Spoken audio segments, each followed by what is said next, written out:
Hello बच्चों, कैसे हैं आप। आज हम क्लास 7 सब्जेक्ट साइंस चैप्टर 5 जिसका नाम है फिजिकल एंड केमिकल चेंजेस अर्थात भौतिक एवं रासायनिक परिवर्तन, इसके सभी क्वेश्चन आंसर देखते हैं।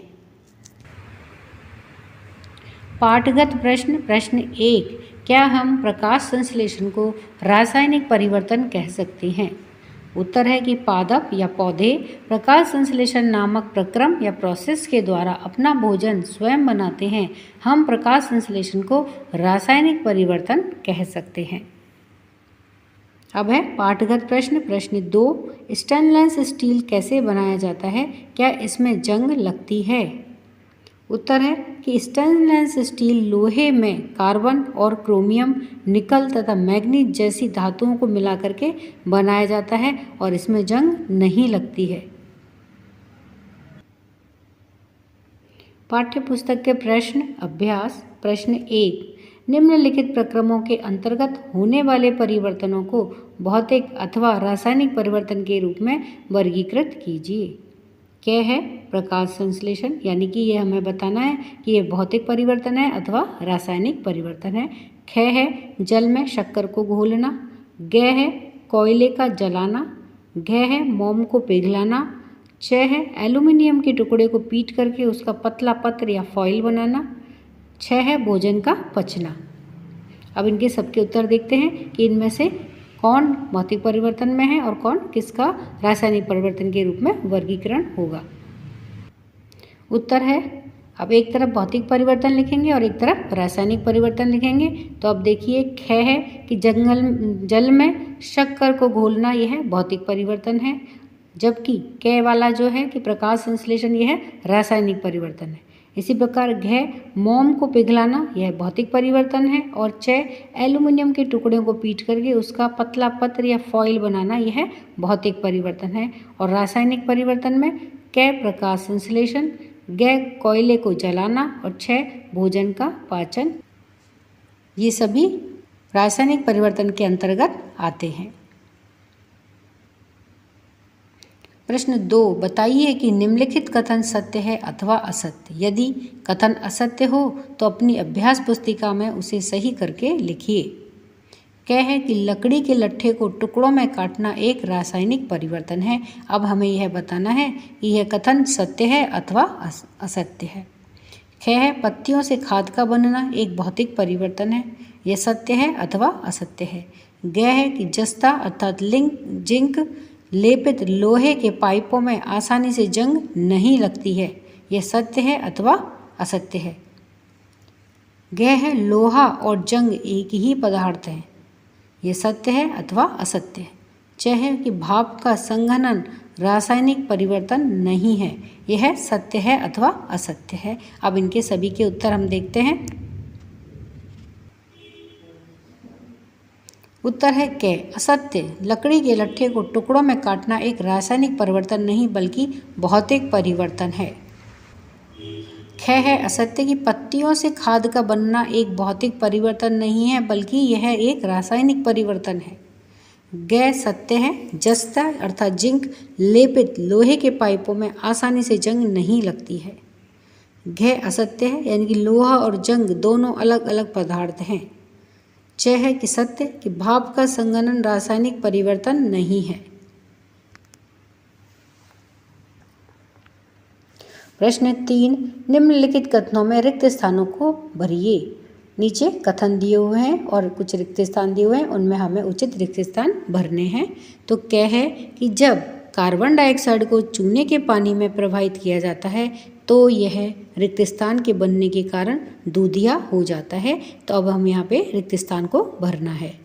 ख है कि खाने के सोडे का रासायनिक नाम है। खाने के सोडे का रासायनिक नाम क्या है, यह हमें रिक्त स्थान में भरना है। ग ऐसी दो विधियाँ जिनके द्वारा लोहे को जंग लगने से बचाया जा सकता है, रिक्त स्थान और है, यानी कि वो दोनों विधियों के नाम हमें यहाँ लिखने हैं।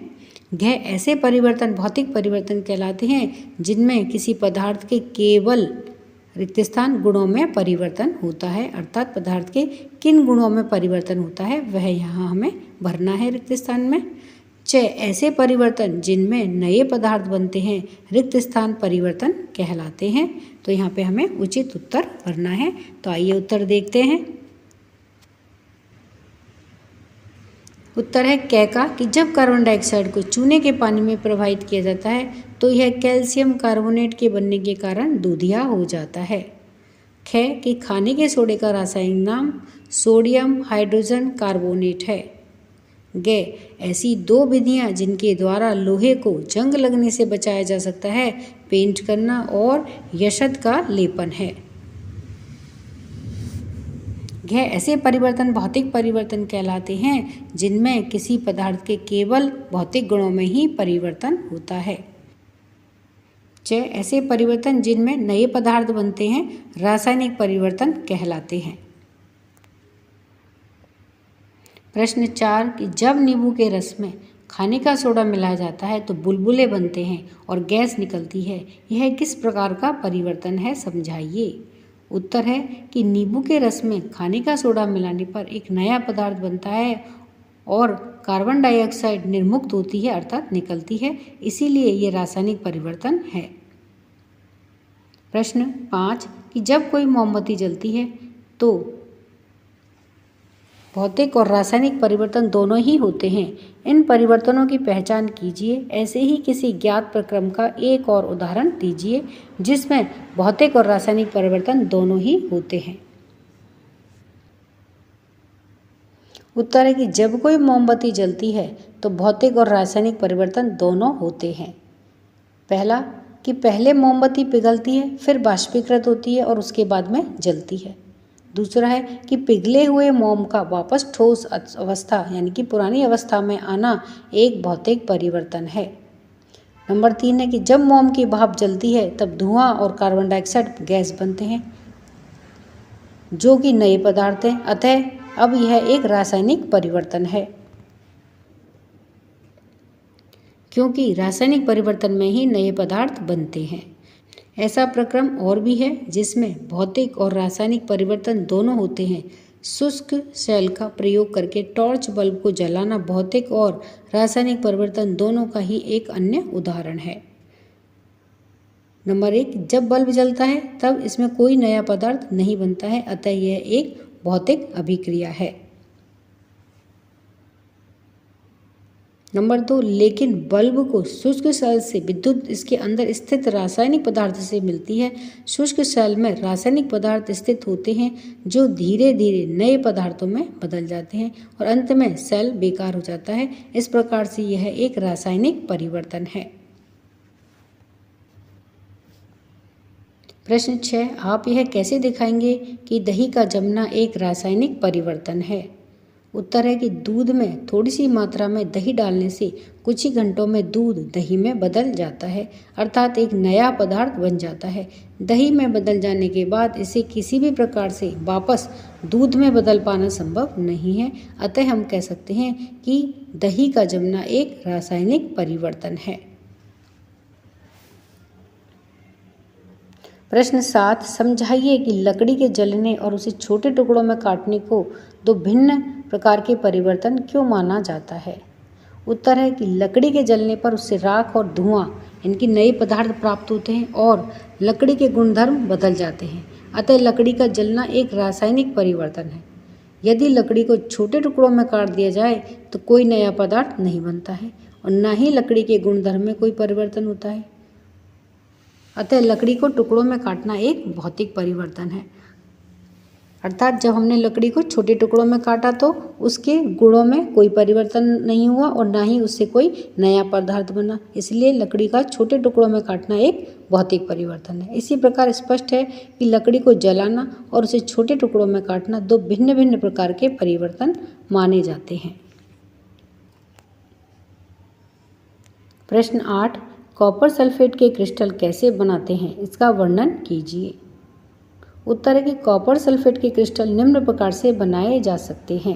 यहाँ पर चित्र दे रखा है कॉपर सल्फेट के क्रिस्टल। अब देखते हैं कि कॉपर सल्फेट कैसे बनाते हैं।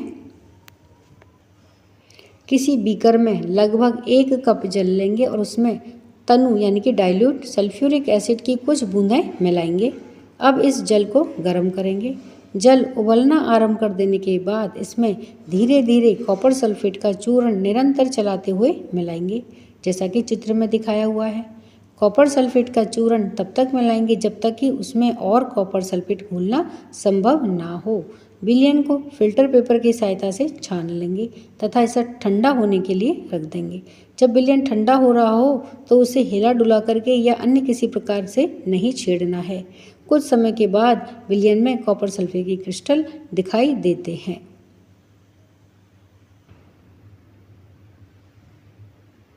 प्रश्न 9, समझाइए कि लोहे के गेट को पेंट करने से उसका जंग लगने से बचाव किस कारण से होता है। उत्तर है कि लोहे पर जंग लगने के लिए ऑक्सीजन और पानी दोनों ही जिम्मेदार हैं। अतः लोहे को इन दोनों के संपर्क में आने से रोक करके जंग लगने से बचाया जा सकता है। इसीलिए जब लोहे के गेट को पेंट किया जाता है तो यह ऑक्सीजन और जल अथवा जलवाष्प या नमी तथा लोहे के बीच के संपर्क होने से रोक देता है, जिससे कि लोहे के पेंट किए हुए गेट पर जंग नहीं लगता है। प्रश्न 10, समझाइए कि रेगिस्तानी क्षेत्रों की अपेक्षा समुद्र तटीय क्षेत्रों में लोहे की वस्तुओं में जंग अधिक क्यों लगती है। उत्तर है कि लोहे पर जंग लगने के लिए ऑक्सीजन व पानी यानी कि जलवाष्प या नमी की उपस्थिति जिम्मेदार है। यदि वायु में आर्द्रता की मात्रा अधिक होती है अर्थात नमी अधिक होती है तो जंग जल्दी लगती है। चूँकि समुद्र तटीय क्षेत्रों में समुद्र की उपस्थिति के कारण हवा में नमी बहुत अधिक होती है, इसीलिए यहाँ पर लोहे की वस्तुओं में जंग अधिक व जल्दी लगता है। इसके विपरीत रेगिस्तानी क्षेत्रों में जल की कमी के कारण वायु शुष्क रहती है। इस कारण से इन क्षेत्रों में लोहे की वस्तुओं पर जंग बहुत धीरे और कम लगता है। प्रश्न 11, हम रसोई में जिस गैस का उपयोग करते हैं वह द्रवित या लिक्विड पेट्रोलियम गैस एलपीजी या एलपीजी कहलाती है। सिलेंडर में एलपीजी द्रव के रूप में होती है। सिलेंडर से बाहर आते ही यह गैस में परिवर्तित हो जाती है। परिवर्तन ए, फिर यह गैस जलती है। परिवर्तन बी। निम्नलिखित कथन इन परिवर्तनों से संबंधित है, सही कथन का चयन कीजिए। कह है कि प्रक्रम ए एक रासायनिक परिवर्तन है। प्रक्रम बी है कि यह एक रासायनिक परिवर्तन है। ग प्रक्रम ए और प्रक्रम बी दोनों ही रासायनिक परिवर्तन है। घ इनमें से कोई भी प्रक्रम रासायनिक परिवर्तन नहीं है, यानी कि सिलेंडर से गैस का बाहर आना और फिर गैस का जलना ये दोनों ही रासायनिक परिवर्तन नहीं है। यह हमें इनमें से कौन सा कथन सही है यह चयन करना है। तो उत्तर देखते हैं। उत्तर है ख, प्रक्रम बी एक रासायनिक परिवर्तन है। प्रश्न 12, अवायवीय जीवाणु जैविक अपशिष्ट पदार्थों को अपघटित करके जैव गैस या बायोगैस बनाते हैं। परिवर्तन ए, फिर जैव गैस ईंधन के रूप में जलाई जाती है। परिवर्तन बी। निम्नलिखित कथन इन परिवर्तनों से संबंधित हैं, सही कथन चुनिए। क है प्रक्रम ए एक रासायनिक परिवर्तन है। ख प्रक्रम बी एक रासायनिक परिवर्तन है। ग प्रक्रम ए और प्रक्रम बी दोनों ही रासायनिक परिवर्तन है। और घ इनमें से कोई भी प्रक्रम रासायनिक परिवर्तन नहीं है। उत्तर है ग, प्रक्रम ए और प्रक्रम बी दोनों ही रासायनिक परिवर्तन हैं, अर्थात अवायवीय जीवाणु जैविक अपशिष्ट पदार्थों को अपघटित करके बायोगैस बनाते हैं और फिर यह बायोगैस ईंधन के रूप में जलाई जाती है। ये दोनों ही प्रक्रम रासायनिक परिवर्तन हैं। तो उत्तर है ग। तो इस तरह से हमारे सभी प्रश्न उत्तर पूरे हुए। वीडियो पसंद आने पर वीडियो को लाइक करें, शेयर करें। चैनल पर नए हैं तो सब्सक्राइब करना ना भूलें। मिलते हैं नए वीडियो में। धन्यवाद।